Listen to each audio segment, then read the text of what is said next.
আসসালামু আলাইকুম সবাইকে আমার ক্লাসে। আজকে আমরা যে গ্রামার টপিকটি কভার করব সেটি হচ্ছে রিডান্ডেন্সি। রিডান্ডেন্সি এডমিশনের জন্য অনেক ইম্পর্ট্যান্ট একটা টপিক। আজ আমরা এটা সহজভাবে বোঝানোর চেষ্টা করব। রিডান্ডেন্সি এমনি সহজ অর্থ হলো বাক্যে অপ্রয়োজনীয় বা অতিরিক্ত শব্দ ব্যবহার করা যেগুলোর কোনো প্রয়োজন নেই, অর্থাৎ এমন কিছু শব্দ ব্যবহার করা যেগুলো বাদ দিলেও বাক্যে অর্থ ঠিক থাকে। এতে বাক্যে অপ্রয়োজনীয়ভাবে বড় বা দুর্বল হয়ে যায়। যেমন রিটার্ন ব্যাক হোম। এখানে রিটার্ন মানে ফিরে আসা, আবার ব্যাক মানেও ফিরে আসা, তাই রিটার্ন ব্যাক হোম এখানে রিডান্ডেন্সি হবে। তাই সঠিকটি হবে রিটার্ন হোম। এখানে রিটার্নের পরে ব্যাক দেওয়ার কোনো প্রয়োজন নেই। আবার রিপিট অ্যাগেন, এখানে রিপিট মানেও আবার পুনরায় রিপিট করা, আবার অ্যাগেন মানেও পুনরায় করা, তাই রিপিট অ্যাগেন কখনো হবে না, কারণ রিপিট মানেই হচ্ছে অ্যাগেন। আবার অ্যাডভান্স প্ল্যানিং। প্ল্যানিং আমরা প্রথমেই করি, আমরা কোনো একটা কাজ করার আগে আমরা প্ল্যানিং করি, তাই অ্যাডভান্স প্ল্যানিং বলতে কোনো কিছু বোঝায় না, শুধু প্ল্যানিং হবে। যদি অ্যাডভান্সের পরে প্ল্যানিং দেখেন তাহলে সেটি ভুল হবে বা রিডান্ডেন্সি হবে। ফ্রি গিফট, গিফট তো ফ্রি হয়, এটা তো আর কেউ টাকা দিয়ে কেউ গিফট দেয় না, তাই ফ্রি গিফটও ভুল হবে। যে আবার পাস্ট হিস্টোরি, হিস্টোরি মানেই হচ্ছে পাস্টের বিষয়, তাই হিস্টোরির আগে কখনো পাস্ট হবে না, যদি হয় সেটি হবে রিডান্ডেন্ট। সহজ কথা, যখন একই অর্থ বোঝাতে অতিরিক্ত শব্দ ব্যবহার করা হয় তখন তাকে রিডান্ডেন্সি বলে। এখন রিডান্ডেন্সি বইয়ের সংজ্ঞা অনুযায়ী হচ্ছে শব্দের অর্থ হচ্ছে রিডান্ডেন্সি অপ্রয়োজনীয়তা, গুরুচণ্ডালী বা শব্দ বাহুল্য, দোষে দুষ্ট, বাক্যে অনাবশ্যক শব্দের পুনরাবৃত্তি অথবা বাক্যে প্রয়োজন নেই এমন শব্দের ব্যবহারকে রিডান্ডেন্সি বলে। রিডান্ডেন্সি দুইভাবে হতে পারে। রুল 1, একই অর্থ প্রকাশ করে এমন একাধিক ওয়ার্ড বা ফ্রেজের পুনরাবৃত্তি। যেমন অ্যাওয়েট এর অর্থ হচ্ছে ওয়েট ফর, তাই অ্যাওয়েট কারোর জন্য বা কোনো কিছুর জন্য অপেক্ষা করা, এর সাথে ফর কখনো বসবে না। ওয়েটের পরে ফর হবে, কিন্তু যদি কোথাও অ্যাওয়েট শব্দটি থাকে তারপর কখনোই ফর হবে না। রিভার্ট এর অর্থ হচ্ছে গো ব্যাক, তাই রিভার্ট ফিরে যাওয়া বা ফিরিয়ে দেয়া, এর সাথে কখনো ব্যাক বসবে না। তাই কখনো যদি দেখেন যে রিভার্টের পর ব্যাক দিয়েছে তখন সেটি রিডান্ডেন্সি হবে, একই শব্দ একই অর্থ প্রকাশ করে এমন শব্দ দুইবার হবে। রিটার্ন এর অর্থ হচ্ছে গো ব্যাক, কাম ব্যাক, তাই রিটার্ন ফিরে আসা, ফিরে যাওয়া, এর সাথে কখনো ব্যাক বসবে না।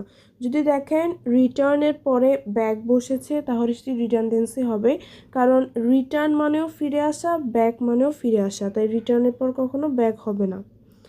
কনক্লুশন এর অর্থ ফাইনাল ডিসিশন, তাই কনক্লুশন চূড়ান্ত ফলাফল বা সিদ্ধান্ত, এর সাথে কখনো ফাইনাল বসে না, কারণ কনক্লুশন মানেও ফাইনাল আর ফাইনাল মানেও ফাইনাল, তাই দুটোটা একই অর্থ প্রকাশ করে। রিস্টোর এর অর্থ হচ্ছে ব্রিং ব্যাক, তাই রিস্টোর পূর্বাবস্থায় ফিরিয়ে আনা, এর সাথে ব্যাক বসে না, তাই রিস্টোর এর সাথে যদি দেখেন ব্যাক তাহলে সেটা রিডান্ডেন্সি হবে। অ্যাডভান্স এর অর্থ হচ্ছে গো বা মুভ ফরওয়ার্ড, তাই অ্যাডভান্স সামনে এগিয়ে যা, এর সাথে ফরওয়ার্ড বসে না। অ্যাডভান্সের সাথে কখনো যদি ফরওয়ার্ড দেখেন সেটা রিডান্ডেন্সি হবে। জয়েন এর অর্থ হচ্ছে stick together or fasten together, তাই জয়েন একসাথে যুক্ত করা, এর সাথে টুগেদার বসে না। যদি দেখেন জয়েন টুগেদার দেওয়া আছে কোথাও সেটা রিডান্ডেন্সি হবে, সেটা ভুল হবে। ডিকশনারি এর অর্থ ফ্রেজ বুক বা ওয়ার্ড বুক, তাই ডিকশনারি এর সাথে বুক ব্যবহৃত হয় না।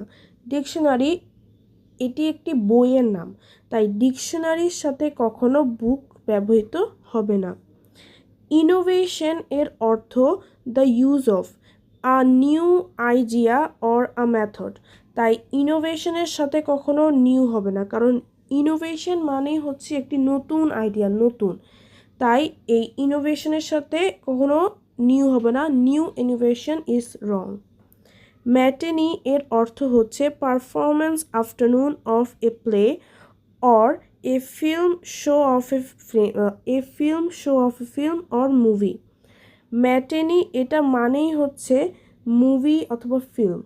তাই ম্যাটেনি সিনেমা বা থিয়েটারের বৈকালিক প্রদর্শনী বা ম্যাটেনি শো এর সাথে পারফরমেন্স ব্যবহৃত হয় না। ম্যাটেনির সাথে কখনো পারফরমেন্স ব্যবহৃত হবে না, সেটা হবে ভুল। ইনভেনশন এর অর্থ নিউ ডিজাইন অর এক্সিস্টেন্স। তাই ইনভেনশনের সাথে নিউ ব্যবহৃত হয় না। ইনভেনশনের আগে যদি কখনো নিউ ইনভেনশন দেখেন সেটি হবে ভুল। আর লজিং অর্থ হচ্ছে টেম্পোরারি হাউজিং। তাই লজিং এর সাথে হাউসের ব্যবহার অপ্রয়োজনীয় বা রিডান্ডেন্সি, সেটা হবে ভুল। তাই লজিংয়ের পরে কখনো হাউস হবে না। টুইন এর অর্থ one of two children born to the same mother at the same time, অথবা one of two very similar things. তাই টুইন যমজ বা জোড়ার একটির সাথে টু ব্যবহৃত হয় না। টুইন মানেই হচ্ছে যমজ বা দুইজন বোঝায়, তাই টুইনের সাথে টু ব্যবহার করা হচ্ছে রিডান্ডেন্সি, ভুল। বেটার এর অর্থ হচ্ছে কম্পারেটিভলি ওয়েল। তাই বেটার তুলনামূলকভাবে ভালো এর সাথে কম্পারেটিভলি বসে না, সেটি হবে রিডান্ডেন্সি, ভুল। তাই বেটারের সাথে কখনো কম্পারেটিভলি বসে না। প্রসিড, প্রোগ্রেস, প্রসপার এর সাথে ফরওয়ার্ড ব্যবহৃত হয় না, কারণ প্রসিড মানেও আগে উন্নতি হওয়া বা আগে যাওয়া, প্রোগ্রেস মানেও উন্নত হওয়া, প্রসপার মানেও উন্নত হওয়া, আর ফরওয়ার্ড মানেও এগিয়ে যাওয়া। তাই এগুলোর সাথে ফরওয়ার্ড হবে না। অনুরূপ নিম্নে আরও কিছু উদাহরণ দেয়া হলো। Period, A length of time এর সাথে কখনো টাইম হয় না, মানে পিরিয়ড মানেই হচ্ছে এ লেন্থ অফ টাইম, তাই এর সাথে কখনো টাইম হবে না। কম্পিট এর সাথে টুগেদার ব্যবহৃত হয় না, কারণ কম্পিট আমরা উভয়ের সাথে বা অনেকজনের সাথেই করি, তাই কম্পিটের সাথে কখনো টুগেদার ব্যবহৃত হয় না। ডিসকভারের সাথে কখনো নিউ ব্যবহৃত হয় না, কারণ ডিসকভার হয় নতুন একটা জিনিসে, তাই ডিসকভারের সাথে কখনো নিউ ব্যবহৃত হয় না। কাজিনের সাথে ব্রাদার সিস্টার ব্যবহৃত হয় না, কারণ কাজিন মানেই হচ্ছে ভাই বা বোন টাইপের বোঝায়, তাই কাজিনের সাথে cousin brother, cousin sister is wrong. Sufficient এর সাথে ইনাফ ব্যবহৃত হয় না, কারণ সাফিসিয়েন্ট মানেই হচ্ছে ইনাফ, পর্যাপ্ত। সাফিসিয়েন্ট মানে পর্যাপ্ত, ইনাফ মানে পর্যাপ্ত, তাই একই অর্থে দুইটি জিনিস একসাথে বসালে সেটা রিডান্ডেন্সি হবে। ব্যাক এর সাথে সাইড ব্যবহৃত হয় না, কারণ ব্যাক মানেও পিছনের সাইড বোঝায়, সাইড মানেও একটা পিছনের একটা সাইড বোঝায়, তাই ব্যাক এর সাথে সাইড ব্যবহৃত হয় না। রেফার এর সাথে ব্যাক ব্যবহৃত হয় না। একইভাবে ইউনাইটেড এর সাথে টুগেদার ব্যবহৃত হয় না। ইউনাইটেড মানে আমরা একসাথে জড়ো হয়েছি, আর টুগেদার মানেও একসাথে হয়েছি, তাই ইউনাইটেডের সাথে টুগেদার ব্যবহৃত হয় না। কম্বাইনের সাথেও টুগেদার ব্যবহৃত হয়। রিনিউ এর সাথে অ্যাগেন ব্যবহৃত হয় না। ইন্টায়ারের সাথে হোল ব্যবহৃত হয় না, কারণ দুটোটাই পুরোটা বোঝায়। নেয়ারলি এর সাথে অলমোস্ট ব্যবহার হয় না, কারণ নেয়ারলি মানেও প্রায়, অলমোস্ট মানেও প্রায়। সেম এর সাথে আইডেন্টিক্যাল ব্যবহৃত হয় না। একইভাবে রিজনের সাথে বিকজ ব্যবহৃত হয় না, কারণ উভয় কারণ বোঝায়। রুল 2, বাক্যে প্রয়োজন নেই এমন ওয়ার্ড বা ফ্রেজের ব্যবহার, যেমন আনসার এর অর্থ হচ্ছে উত্তর দেওয়া, জবাব দেওয়া, সেরকম reply to, respond two, same মানে অর্থ প্রকাশ করে। অ্যাপ্রোচ, কাম নেয়ার টু, নিকটবর্তী হওয়া বা কাছাকাছি আসা। ডিসকাস, টক অ্যাবাউট, আলোচনা করা। রেকমেন্ড, সুপারিশ করা। অর্ডার, আস্ক ফর, চাওয়া। এমফাসাইজ, গুরুত্ব দেয়া। এন্টার, গো ইনটু, ভিতরে ঢোকা, প্রবেশ করা। ইনভেস্টিগেট, লুক ইনটু, তদন্ত করা। মিট, বি ফ্যামিলিয়ার উইথ, দেখা করা বা হওয়া। পেইন্ট, কভার উইথ কালার রং করা, রিচ হোম অ্যারাইভ অ্যাট পৌঁছানো, রিজেম্বল বি সিমিলার টু অনুরূপ হওয়া, resign give up a job পদত্যাগ করা, violate go against a law or an agreement, offend against লঙ্ঘন করা। এরা সবাই ট্রানজিটিভ ভার্ব বিধায় এদের পরে কোনো প্রেপোজিশন বসে না, তাই এদের পরে কোনো প্রেপোজিশন ব্যবহার করলে শব্দ বাহুল্য দোষে দুষ্ট হবে, কিন্তু এদের নাউন ফর্ম এর পরে প্রিপোজিশন বসে। এখন নিচে কিছু উদাহরণের সহজ ব্যাখ্যা দেওয়া হলো। I want to discuss the matter with you. He resembles his father.